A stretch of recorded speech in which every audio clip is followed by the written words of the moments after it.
Nas relações de emprego, quando uma das partes deseja rescindir o contrato de trabalho sem justa causa, deverá antecipadamente notificar a outra parte por meio do aviso prévio, que tem o objetivo de evitar a surpresa na ruptura do contrato, possibilitar ao empregador o preenchimento do cargo vago e ao empregado uma nova colocação no mercado de trabalho.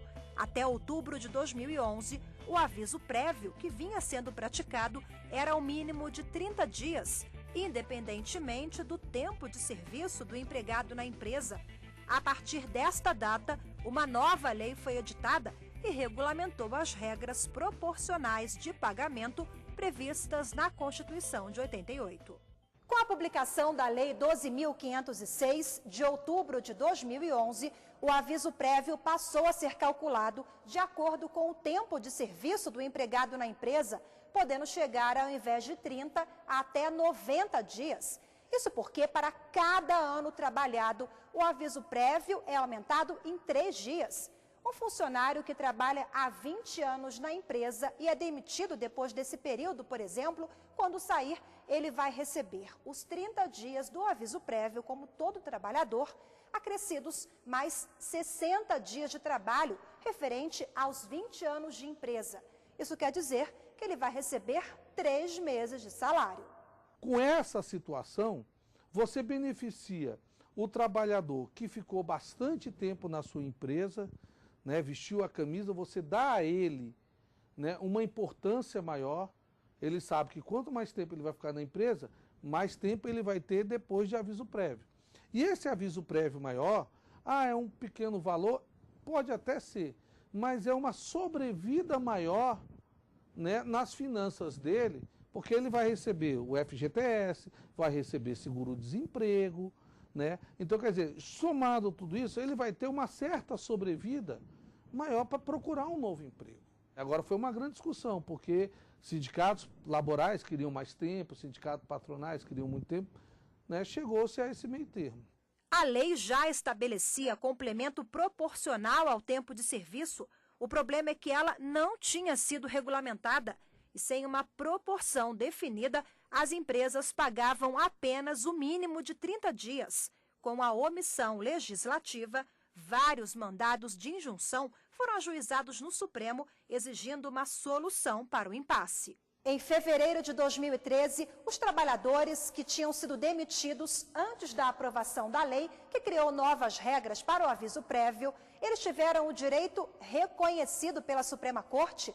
Os ministros estenderam o benefício apenas àqueles que ingressaram com ações no tribunal, requerendo o pagamento do benefício de forma proporcional. Todo trabalhador que estivesse trabalhando a partir do dia 11 de outubro, tudo mais, que é da lei de 2011, imediatamente ele foi demitido naquele dia, no dia seguinte, tá valendo. Então, se ele trabalhou 10 anos, trabalhou 1 ano, ele tem direito àqueles dias proporcionais. Aí a pessoa que trabalhou antes da demissão, essa é a discussão. Essa é a discussão. Aí temos 2 casos, quem estava trabalhando e foi demitido e não entrou na justiça, e quem estava trabalhando, foi demitido, entrou na justiça e pediu. Também tem isso. Porque se ele pediu somente o aviso prévio de 30 dias, e já foi julgado o processo, ou ele fez o acordo, coisa julgada. No caso específico do Supremo, que o Supremo decidiu de aplicar nos outros mandados, é por quê? Porque já haviam sido impetrados antes, já estavam andando antes daquela decisão. A decisão acabou com uma dúvida existente desde junho de 2011, quando a Corte suspendeu o julgamento de ações que questionavam a demora do Legislativo em regulamentar o benefício estabelecido pela Constituição de 88. Na ocasião, os ministros reconheceram a omissão do Congresso, mas não fixaram os parâmetros para definir até quantos dias de aviso prévio os trabalhadores poderiam ter direito. Salientando que cuidam de impetração de mandado de injunção anteriormente à edição da referida lei regulamentadora e cujos julgamentos, muito embora iniciados, foram interrompidos para apresentação pelo relator de proposta de regulamentação conciliatória a integrar a decisão pela procedência dos respectivos mandados de injunção, a qual for adiantada pelo plenário desta Corte em 22 de 6 de 2011. Apesar de não ter estabelecido normas para a proporcionalidade do aviso prévio, o especialista acredita que, ao discutir o tema, o Supremo provocou a discussão que pressionou o Legislativo a aprovar a lei. Esse julgamento acabou até dando origem a essa própria lei. Né? Quando ele coloca, o Supremo chega e faz isso aí, peraí. Nós aqui no Legislativo estamos ficando para trás. No próximo bloco, você vai ver as discussões desse julgamento, um dos primeiros de grande repercussão em 2013. O que nos cabe aqui é tomar uma decisão compatível com a natureza jurídica. Então, o mandado de injunção veio para comatar essa lacuna, mas dar uma solução ao caso concreto, dar aquilo que o legislador não fez.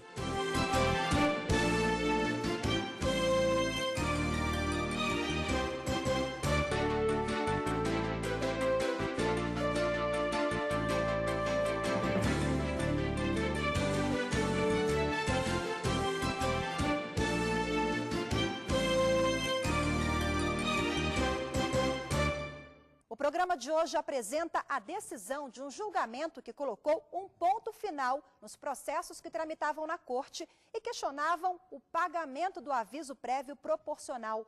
Pelo entendimento dos ministros, os trabalhadores que ingressaram com ações no STF e que foram demitidos antes de 2011, quando uma lei passou a regulamentar a proporcionalidade do benefício, eles terão direito aos 30 dias de aviso prévio, somados mais 3 dias para cada ano trabalhado.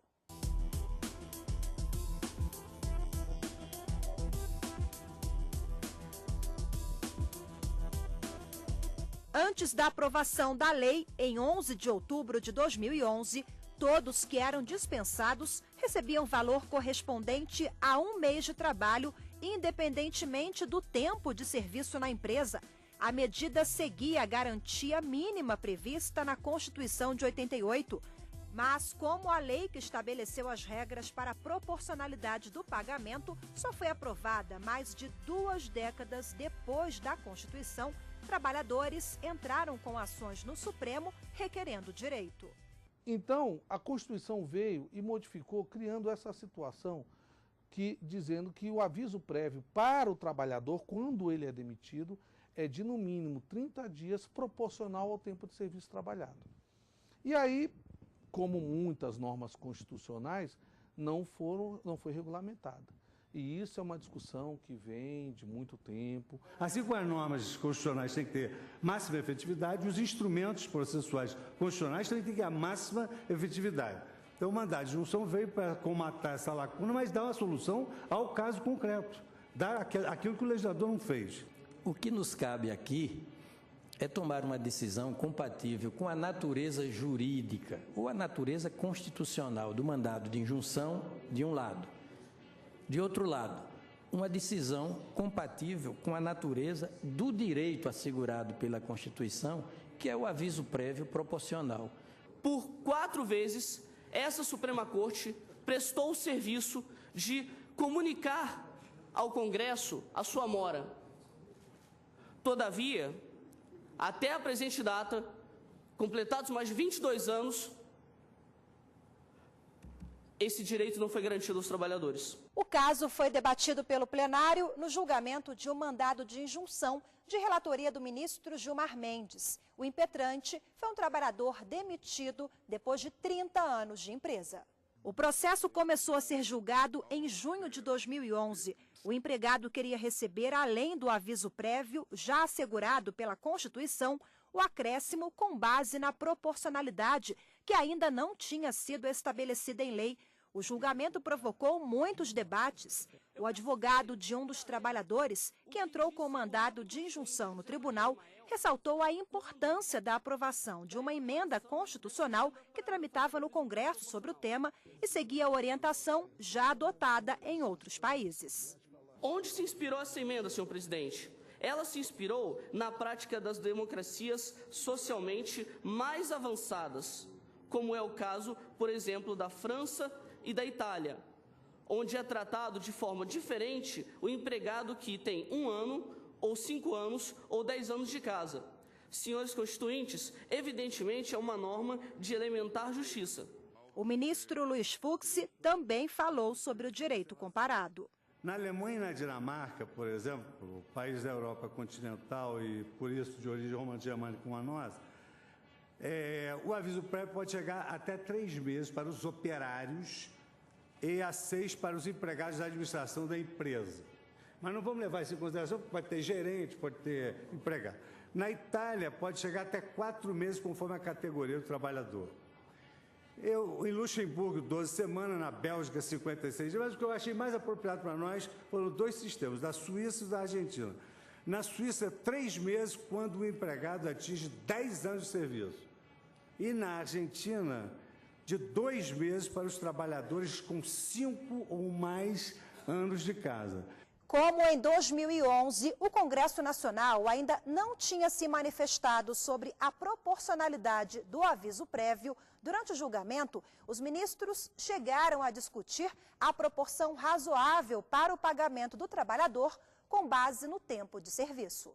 Mas o preceito direciona a proporcionalidade ao tempo de serviço. Isso. Nesse caso que figurei, dos 10 dias por ano, o que é que nós poderemos ter? Se o prestador de serviço tiver 3 anos apenas, ele terá o piso que já é assegurado pela Constituição. 4 anos, ele terá mais dias além desse piso. 5 anos, mais 20 dias. Mas, para dar efetividade aos direitos constitucionais, os ministros teriam que tomar uma decisão. Eles, então, reconheceram o direito dos trabalhadores, mas suspenderam o julgamento em junho de 2011 para apresentação de uma solução conciliatória que suprisse a lacuna legislativa. O julgamento foi retomado em fevereiro deste ano, só que o cenário era bem diferente. Isso porque, em fevereiro de 2013, a lei já tinha sido aprovada pelo Poder Executivo. O relator do processo, o ministro Gilmar Mendes, propôs a aplicação dos parâmetros da Lei 12.506, de outubro de 2011, aos mandados de injunção ajuizados na Corte antes desta data. A proposta dele foi aprovada por todos os ministros. Este mandado de injunção e dos demais apregoados conjuntamente. Seria, na verdade, um tipo de suma ius, suma iuria, né? Que às vezes teríamos uma situação em que aqueles que trouxeram o processo e que lograram ver o processo julgado procedente agora tivessem o prejuízo da sua pretensão. Tendo em vista que na assentada de 22/6 de 2011, o plenário concordou em julgar procedentes os processos, apenas acolhendo o meu pedido de adiamento para a consolidação das sugestões, apenas para isso. Embora a omissão normativa tenha sido sanada a partir de 11/10/2011, data da publicação da referida lei, esta Corte ainda precisa se manifestar sobre a situação dos trabalhadores cujo mandado de injunção tiveram o julgamento suspenso, como o impetrante da presente ação mandamental, os quais pleitearam judicialmente a efetivação de um direito constitucional que estava esvaziado há cerca de 20 anos. Para dar efetividade a direitos constitucionais que estavam sendo sistematicamente esvaziados pela ausência de norma regulamentadora, nos últimos anos, essa Corte se valeu da aplicação por analogia de leis sobre casos semelhantes. No caso da imunidade de contribuição para a Seguridade Social em favor das entidades beneficentes de assistência social, o STF decidiu pela aplicação por analogia do artigo 14 do CTN, referente aos requisitos necessários à isenção de impostos para entidades beneficentes. Procedimento similar foi adotado no caso do direito de greve dos servidores públicos, como nós sabemos, no qual esta Corte decidiu pela aplicação analógica da lei de greve de iniciativa privada, naquilo em que ela é compatível com esse regime. A solução de extinguir o mandado de injunção em face da superveniência da lei está dizendo que se aplica a lei. E, efetivamente, a suspensão do processo foi exatamente para exortar o legislador a que tomasse uma providência. De sorte que, se o legislador já adotou uma providência, ela é efetivamente a que deve servir de paradigma para que nós possamos aplicar os mandados pendentes, né? A solução do ministro Gilmar me parece bastante coerente com o motivo da suspensão do processo. Ao proclamar o resultado do julgamento, o presidente da Corte, ministro Joaquim Barbosa, ressaltou que o entendimento será aplicado a todos os processos semelhantes em tramitação no tribunal. Em todos os processos apregoados, foi determinada a aplicação a todos os casos trazidos a este tribunal, a aplicação da solução preconizada pela Lei 12.506 de 2011. E foi também autorizado pelo plenário a resolução monocrática por cada um dos integrantes, a delegação do plenário, para que todos os ministros que tenham processos sobre esse mesmo tema resolvam monocraticamente a questão. Você vai ver no próximo bloco que esta não foi a primeira vez que, com a falta de regulamentação, o Supremo foi chamado para resolver o problema. Eu posso citar como exemplo, até pegando a Justiça do Trabalho como gancho, a questão da greve dos servidores públicos, que não foi regulamentado até hoje. E o que o Supremo diz? Olha, enquanto não regulamentar, você usa as regras da iniciativa privada. Não saia daí porque o programa volta já já.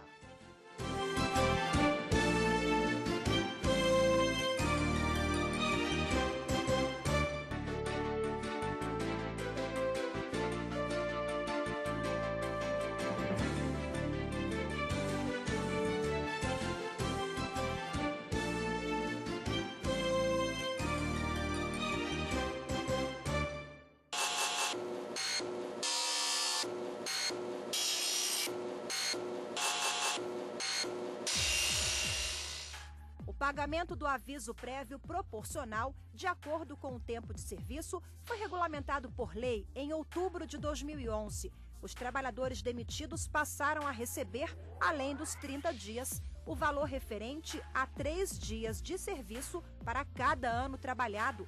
A medida, que beneficiou milhares de empregados, também provocou a discussão de quem tinha sido mandado embora antes da edição da lei e não recebeu o valor proporcional.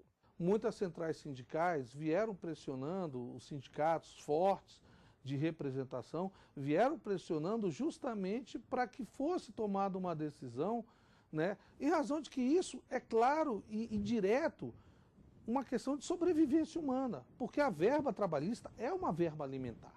Esses trabalhadores entraram com processos no Supremo pedindo a correção do benefício. No julgamento de fevereiro deste ano, os ministros retomaram uma discussão interrompida em junho de 2011 e decidiram que os empregados que entraram com mandados de injunção na Suprema Corte, antes da aprovação da lei que mudou as regras do pagamento do aviso prévio, eles devem receber o benefício.